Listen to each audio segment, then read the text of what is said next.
Olá, alunos do sétimo ano, tudo bem com vocês? Estamos aí mais uma semana, começando agora o PET número 4, os planos de estudos tutorados de Minas Gerais. Essa a semana 2. Lembrando que a gente tem sempre vídeo aqui no domingo, então a semana 1, semana 2, semana 3, semana 4 aí eu vou postar todo domingo. Eu fiz uma playlist com todos os vídeos, né, de todos os pets aí, então se você tiver com algum pet atrasado, se você estiver precisando corrigir algum pet, pode procurar na playlist que ele tá lá.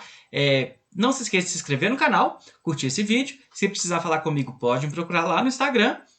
Pegue seu caderno e vamos juntos fazer as atividades aí sobre essa semana. Né? Essa semana a gente vai falar aí sobre a América Espanhola. Né? Por que América Espanhola? A gente vai ver que a América foi descoberta aí em 12 de outubro de 1492 pelo Cristóvão Colombo, né? Esse termo descoberta, né? Ele é questionado, assim como também a descoberta do Brasil, né? Porque a gente sabe que existia uma população que vivia aqui, né? Então a gente tem que pensar aí quando a gente está usando esse termo. Mas hoje a gente vai falar então sobre essa chegada dos espanhóis aqui, né? Quando eles chegaram na América, o que eles viram, o que eles tiveram que lidar. Bom, a gente vai ter num primeiro momento, pessoal, uma necessidade de dominação dos incas e dos astecas, que eram povos que viviam aí na região que os espanhóis vão chegar. E por que esses povos vão ser dominados? Porque os espanhóis tinham a intenção de utilizar a mão de obra indígena, né? Utilizar aí a mão de obra dos índios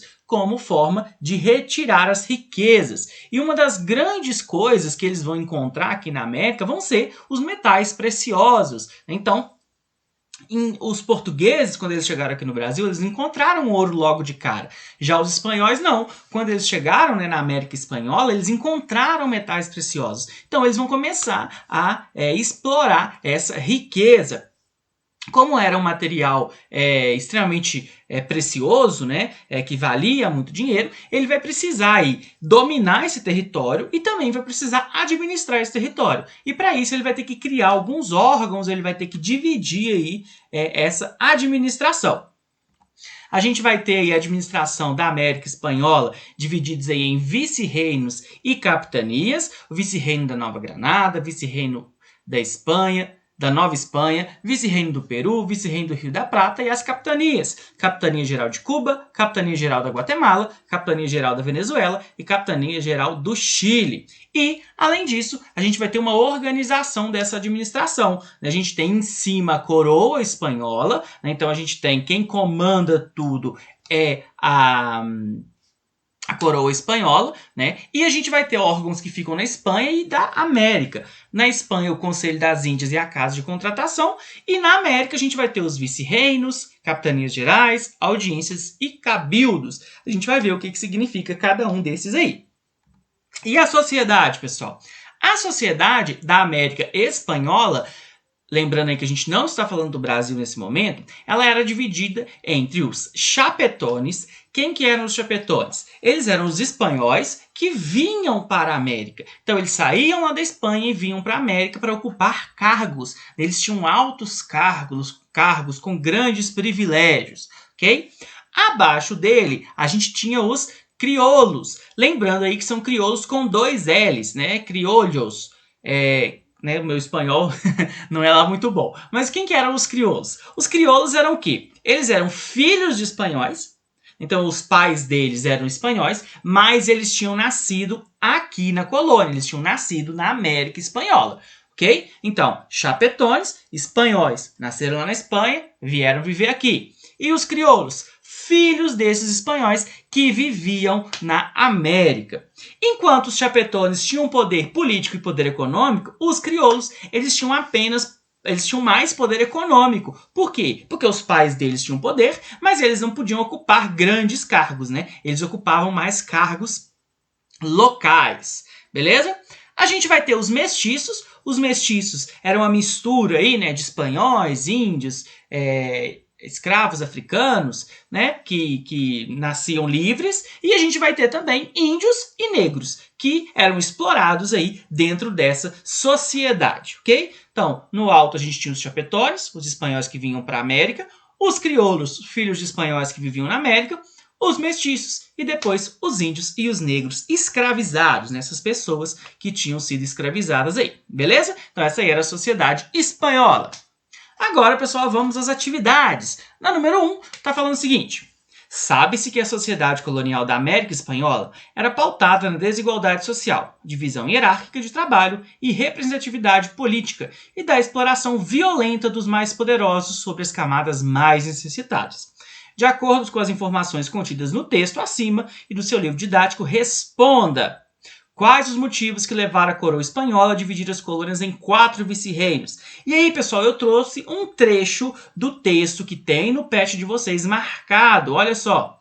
Não tardou para perceberem que seria muito mais vantajoso administrarem as colônias a partir de seu próprio território, levando a força administrativa da coroa para o Novo Mundo, enfatizando a subordinação dessas administrações coloniais à metrópole europeia. Então, esses seriam os motivos que levaram aí a divisão da colônia em 4 vice-reinos, que seria o quê? Facilitar essa administração, mostrar o poder aí da Espanha, ok? Então, podem colocar esse trecho ou vocês podem colocar com as suas próprias palavras e a resposta colocar que era uma forma de facilitar o controle e a administração das colônias, beleza?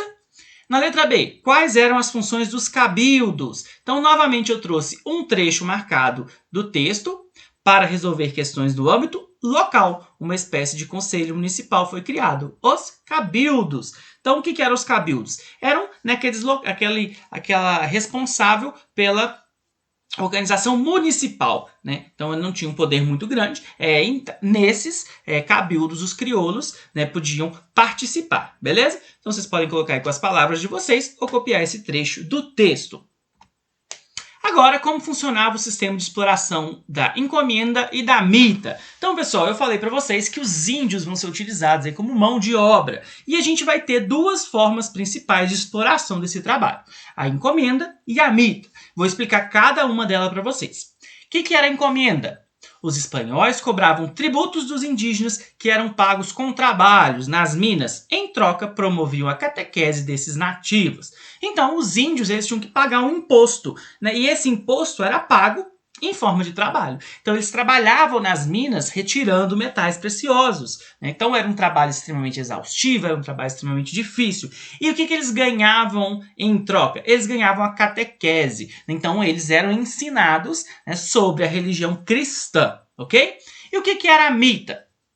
Os espanhóis, juntamente com os chefes tribais, obrigavam as pessoas a trabalhar compulsoriamente nas minas por determinado período de tempo. Então você tinha um rodízio, né? Então cada tribo, cada organização lá tinha que mandar um número de índios para trabalhar, né? Então era um trabalho compulsório, era obrigatório, e ele ficava lá trabalhando um determinado período, e depois ele voltava, e aí trocava as pessoas. E por que juntamente com os chefes militares? Porque os espanhóis vão utilizar, né, esses acordos com os próprios índios, né, para poder conseguir aí essa obrigatoriedade aí no trabalho, ok? No quadro abaixo, identifica os grupos sociais da sociedade colonial da América Espanhola, de acordo com as características apresentadas. Então, a gente viu lá, né, aquela sociedade, e agora a gente tem que colocar cada uma num desses quadrinhos aí. Trabalhavam de forma compulsória nas grandes plantações. Negros escravizados, né, negros aí trazidos da África, ok? Geralmente administravam os cabildos e eram filhos de espanhóis, os crioulos. Isso aí. Ocupavam os mais altos cargos na colônia, como o de vice-rei. Eram quem? Os chapetones, espanhóis que vinham para a América. Lembrem aí que eles que tinham o poder político, né, principal. O grupo mais numeroso foi bastante explorado no início da colonização, os indígenas. Pequenos comerciantes não tinham muito prestígio social devido à sua origem, que eram os mestiços. Ah, professor, mas os mestiços podiam ser filhos de espanhóis? Sim, às vezes os espanhóis tinham filhos com escravas, com índias, né? A gente vale ressaltar aí que da maioria das vezes, né, a gente tem aí uma relação abusiva, casos de estupro, mas eram filhos que eram considerados ilegítimos e por isso eles não tinham esses direitos, né? Então eles, por isso aí, não tinham muito prestígio devido à sua origem, ok? Na número 3, observa o mapa abaixo com o auxílio de um atlas geográfico ou da internet. Responda. Então a gente tem um mapa com os vice-reinos e está pedindo para vocês colocarem quais países atuais estão inseridos nos territórios que antes pertenciam a cada vice-reino. Então, se vocês pegarem um mapa, vocês vão ver o seguinte, que o vice-reino do Rio da Prata, hoje, são Bolívia, Paraguai, Argentina e Uruguai. E o vice-reino do Peru? O Peru. Vice-reino da Nova Espanha, México, né? Inclusive uma parte do território que hoje pertence aos Estados Unidos, mas que antigamente pertenciam ao México.